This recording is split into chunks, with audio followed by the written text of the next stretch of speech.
Assalamualaikum warahmatullahi wabarakatuh. Al-Fatihah. A'udzu billahi minasy syaithanir rajim. Bismillahirrahmanirrahim.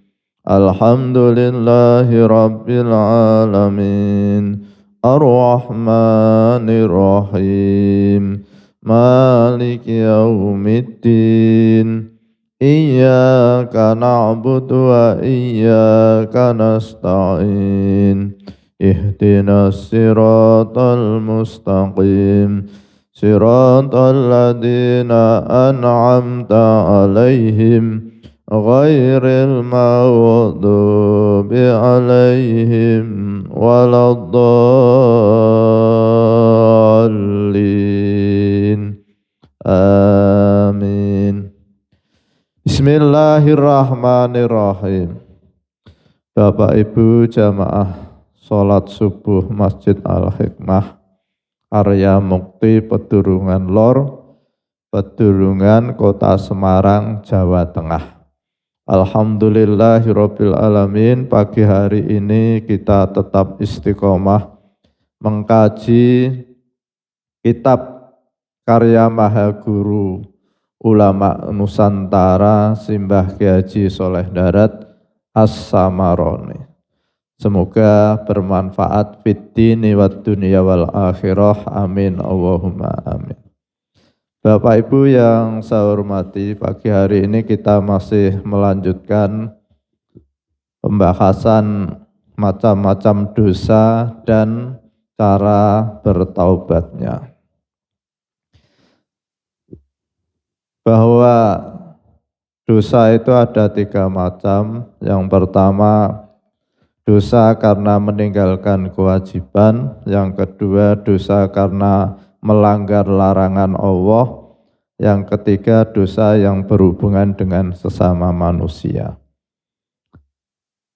Bagi orang yang meninggalkan kewajiban, misalkan meninggalkan kewajiban sholat, bagi yang meninggalkan sholat sampai berlama-lama, katakanlah sampai 1 bulan, maka untuk bertaubat pada Allah Subhanahu wa Ta'ala, yang pertama adalah menyesal. Menyesal karena menjauh dari Allah Subhanahu wa Ta'ala, tidak melaksanakan kewajiban. Lalu yang kedua, yaitu melaksanakan kewajiban itu sesuai dengan apa yang ditinggalkan. Katakanlah sholat. Sholat bagi orang yang selama 1 bulan misalkan tidak melaksanakan sholat, lalu dilakukanlah yang namanya sholat qadha. Sholat qadha itu dilakukan untuk lebih mudahnya, untuk lebih tertibnya. Katakanlah bagi orang yang meninggalkan sholat selama 1 bulan, bisa dilakukan setiap habis sholat duhur. Duhur ingin cepat, berarti duhur dilakukan sholat duhur sampai 3 kali. Sholat duhur, terus sholat duhur lagi, berarti sehari 3 kali. Lalu asar. Asar, setelah sholat asar, melakukan sholat asar lagi. Jadi untuk sholat qadha itu, untuk sholat asar dan subuh itu kan ada larangan. Jadi setelah kita sholat asar tidak boleh melakukan sholat lagi. Ini yang dilarang adalah sholat sunnah. Tapi untuk sholat qadha tidak apa-apa. Jadi subuh ya begitu. Ketika orang itu ingin melaksanakan qadha subuh, maka setelah sholat subuh, tapi sebaiknya ya di rumah saja. Hanya nanti loh ini kok habis sholat asar kok sholat lagi, nanti wah berarti orang qadha. Ya bisa dipahami seperti itu, tapi akan lebih nyaman kalau setelah berjamaah pulang mengqadha di rumah. Misalkan seperti itu. Kalau di masjid ya enggak apa-apa. Jadi yang perlu kita pahami, setelah sholat asar tetap kita melaksanakan sholat qadha boleh. Dan setelah sholat subuh kita tetap melaksanakan sholat subuh. Yang tidak boleh kan sholat sunnah. Jadi misalkan kita habis sholat subuh, tidak boleh sholat sunnah, tapi ada sholat id, kita masuk masjid kan setelah subuh itu, maka kita tetap disunahkan untuk sholat tahiyatul masjid. Jadi kan ada yang memahami, habis sholat subuh kan tidak boleh sholat, sehingga masuk masjid langsung duduk. Itu salah. Yang benar ya masuk masjid kita melaksanakan sholat tahiyatul masjid. Itu biasanya kalau kita ada sholat Idul Fitri, Idul Adha kan habis sholat subuh. Lalu sholat asar, misalkan ada mayit datang ke masjid dan itu setelah sholat asar, maka tetap kita laksanakan sholat sanaya. Tidak, lu bahasa asar kok sholat lagi. Ya. Jadi ada kepentingan-kepentingan yang lain. Itu antara setelah sholat asar dan sholat subuh tetap bisa dilakukan. Lalu yang berkaitan dengan sesama manusia, misalkan kita mencuri, kita menipu, kita memotong gaji, lalu kita mengganggu istri orang lain, maka itu tidak perlu disampaikan. Cukup kita mohon pada Allah Subhanahu wa Ta'ala, lalu kita mohonkan ampun yang kita dolimi. Kalau kita mengganggu istri orang lain, ya suaminya itu kita mohonkan ampun. Dan kita melakukan amal kebaikan sebanyak-banyaknya dalam rangka besok pada perhitungan ketika kita dituntut oleh orang yang kita dolimi, kita sudah siap persediaan. Dan Allah itu nanti maha adil, tidak bisa orang misalkan mencuri 25 juta lalu dituntut, tidak bisa saya menuntut gantinya sholat selama berapa bulan. Itu seperti di pengadilan kan ada tuntutan dan ada keputusan oleh hakim. Nah, hakim yang seadil-adilnya adalah Allah. Nanti Allah akan menghakimi seadil-adilnya. Orang yang mencuri 25 juta dengan orang yang korupsi 1 miliar tentunya beda hukumannya. Tidak seperti di dunia ini, kadang-kadang orang mencuri ayam dihukum 3 bulan, yang mencuri miliaran aman-aman saja. Ini kan di dunia, tapi di akhirat tidak ada. Di akhirat itu adalah keadilan yang sebenarnya. Bapak Ibu yang saya hormati, saya lanjutkan bahwa di dalam kitab Ihya Ulumuddin itu Imam Al-Ghazali menyampaikan kenapa orang-orang itu kok melakukan perbuatan dosa dan perbuatan itu diulang-ulang. Katakanlah orang yang tidak melaksanakan sholat hari ini besok juga tidak melaksanakan lagi, besok tidak melaksanakan lagi. Padahal meninggalkan kewajiban itu adalah perbuatan dosa. Lalu penyebabnya itu apa? Yang pertama yaitu bahwa balasan perbuatan dosa itu tidak seketika. Nah, misalkan orang tidak sholat subuh lalu kakinya aboh, nah itu baru barangkali orang itu takut. Nah, tapi kan balasan ini orang selama bertahun-tahun tidak sholat aman-aman saja, selama bertahun-tahun tidak puasa aman-aman saja, sehingga menjadikan orang itu lengah. Oh lah enggak apa-apa, enggak sholat, nyatanya kaki saya tetap sehat, rezeki saya tetap banyak. Nah, ini yang mengakibatkan kenapa orang itu melakukan perbuatan dosa. Lalu yang kedua yaitu bahwa untuk melaksanakan perbuatan kewajiban itu membutuhkan perjuangan yang berat. Kenapa? Kewajiban-kewajiban yang Allah bebankan kepada kita itu tidak disenangi oleh nafsu kita. Katakanlah sholat subuh. Sholat subuh ini kalau tidak dibiasakan itu sangat berat. Kan pagi-pagi ini apalagi dingin, enak-enaknya tidur, suruh bangun. Nah, ini kita bisa datang ke masjid ini kan karena kebiasaan. Sesuatu yang dibiasakan menjadi karakter. Nah, karakter ini akhirnya mendapat pertolongan dari Allah Subhanahu wa Ta'ala sehingga kita diringankan datang ke masjid. Tapi bagi orang yang biasa meninggalkan sholat subuh dan itu berulang-ulang, akhirnya menjadi karakter bertindih-tindih dan Allah tidak memberikan pertolongan sampai akhir hayatnya sehingga dia tidak melaksanakan sholat subuh. Lalu Rasulullah Shallallahu Alaihi Wasallam bersabda, Hufatin jannatu bil makarih. Hufatil jannatu bil makarih wa hufatin naru bisyahawat. Jadi surga itu dikelilingi dengan hal-hal yang tidak disukai oleh hawa nafsu. Dan neraka itu dikelilingi dengan kesenangan hawa nafsu.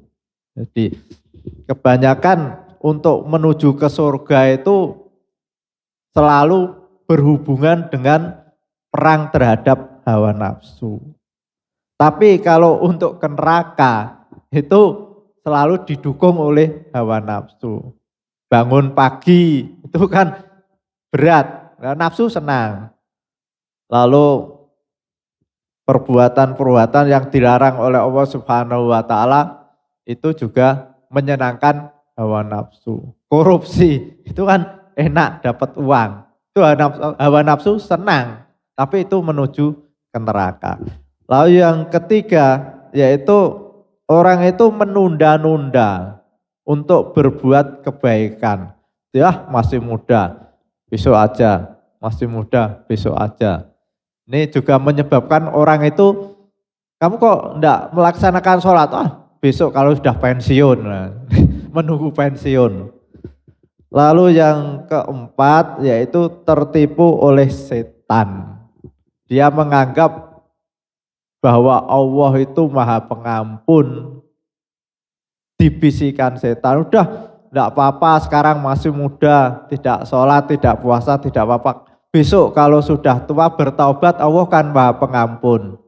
Kan ada toh cerita, misalkan setan membisarkan betul. Ada orang yang membunuh 99 orang lalu datang kepada Pak Kiai. Pak Kiai saya sudah membunuh 99. Apakah ada pintu taubat? Pak Kiai jawab, tidak ada. Dosa kok sampai 99 orang meninggal. Akhirnya dia emosi, Pak Kiainya dibunuh jadi genap 100. Nah, lalu datang pada Pak Kiai lagi, Pak Kiai saya sudah membunuh 100 orang. Apakah ada pintu taubat? Dijawab oleh Pak Kiai, ada. Kamu datang ke satu negara sana, nanti di sana kamu melakukan kebaikan bersama orang-orang di sana. Nah ini satu cerita dan memang hadisnya sahih ini, tapi jangan dijadikan kita menjadi lemah. Dalam arti, wah ada orang membunuh 100 orang aja bisa diampuni lah. Saya cuma tidak meninggalkan sholat 1 tahun kan tidak apa-apa lah. Ini jangan, ini karena itu merupakan gambaran bahwa Allah itu maha pengampun, tapi bagi orang-orang yang sudah mendekati putus asa, sudah bertahun-tahun tidak melaksanakan sholat sehingga apakah saya diampuni lah. Ini cerita ini dalam rangka memberikan orang agar tetap semangat bertaubat pada Allah Subhanahu wa taala.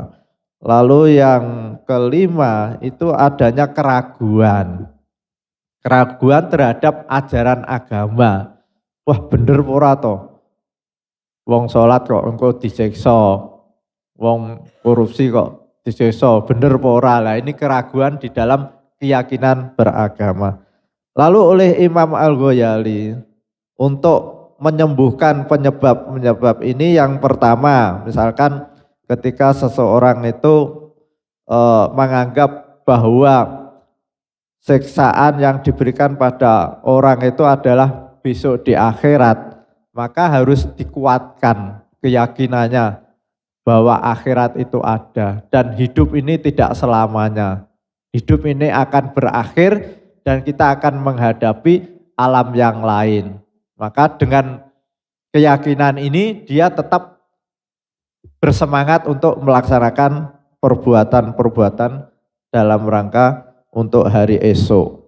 Lalu yang kedua yaitu ketika seseorang itu merasa berat untuk melaksanakan perbuatan yang baik karena hawa nafsu, maka kita harus berusaha untuk melawan hawa nafsu dengan memaksa diri. Jadi kalau pagi hari berat kita paksa sehingga menjadi kebiasaan. Lalu yang ketiga, ketika seseorang itu menunda-nunda untuk bertaubat, maka kita harus berusaha segera bertaubat. Ibarat orang melihat pohon. Pohon kalau sekarang saya cabut mestinya mudah, tapi karena menunda besok-besok pohon itu semakin kuat sehingga mencabutnya susah. Begitu juga orang yang melakukan perbuatan-perbuatan dosa, tidak sembahyang, melakukan pelanggaran-pelanggaran, mestinya hari ini kalau bertobat lebih mudah. Tapi karena dia menunda-nunda sehingga berat. Berat akhirnya sampai akhir hayatnya tidak bertaubat. Itu seperti kita melihat orang yang mencabut pohon, kalau dibuat cabut sekarang itu mudah, tapi karena menunggu sampai 10 tahun yang akan datang, mestinya mencabutnya tambah susah. Karena akarnya semakin kuat. Kecuali ada pertolongan dari Allah Subhanahu wa Ta'ala. Sehingga seseorang yang tidak membiasakan diri untuk melaksanakan sholat, menunda besok setelah pensiun, itu merupakan perbuatan yang sangat berat. Ya kalau umurnya bisa panjang sampai pensiun, kalau enggak kan malah rugi.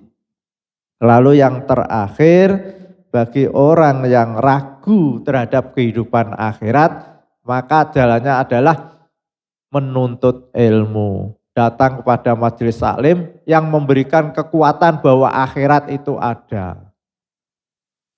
Sehingga dia yakin bahwa setelah mati ini ada kehidupan yang lain. Al-Fatihah. A'udzubillahi minasyaitonirrajim. Bismillahirrahmanirrahim. Alhamdulillahirabbil alamin. Arrahmanirrahim. Maliki yaumiddin. Iyyaka na'budu wa iyyaka nasta'in. Ihdinas siratal mustaqim. Siratal ladzina an'amta 'alaihim ghairil maghdubi 'alaihim waladdallin. Amin. Assalamualaikum warahmatullahi wabarakatuh. Wonten pertanyaan? Bu, Ibu, Bapak? Kalau enggak ada, informasi aja kepada jamaah. Besok Selasa malam, Takmir Masjid Al-Hikmah sudah membuka kelas baru untuk Iqra dari awal. Kalau ada bapak-bapak yang daerah, ibu-ibu, monggo kita bareng-bareng belajar bareng. Bisa belajar Selasa malam, tapi yang setiap hari nderek nggih. Semoga tetap istiqomah. Ngaten, matur nuwun. Assalamualaikum warahmatullahi wabarakatuh. Bapak Ibu yang saya hormati, marilah kita tutup taklim pagi hari ini dengan bacaan hamdalah bersama-sama. Alhamdulillahirabbil alamin. Wassalamualaikum warahmatullahi wabarakatuh.